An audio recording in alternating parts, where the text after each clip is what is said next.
আশা করি আপনারা সকলেই ভালো আছেন। দেখুন, কিয়ামতের দিন বাচ্চাদের হাসরের মাঠ থেকে কিভাবে একটি লোক বাচ্চাদেরকে আল্লাহর উছিলায় জাহান্নাম থেকে বেহেশতে রাস্তার উপরে সে শুয়ে পড়েছে এবং সে বাচ্চাগুলো তার দেহের উপর দিয়ে পার হয়ে গিয়েছে। এটা হলো আল্লাহ তাআলার রহমত।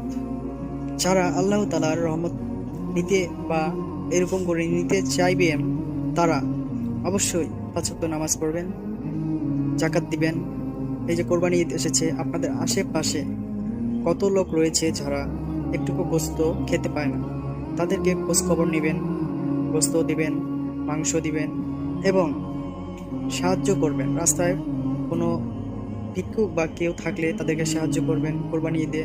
এবং জাকাত অবশ্যই দিবেন।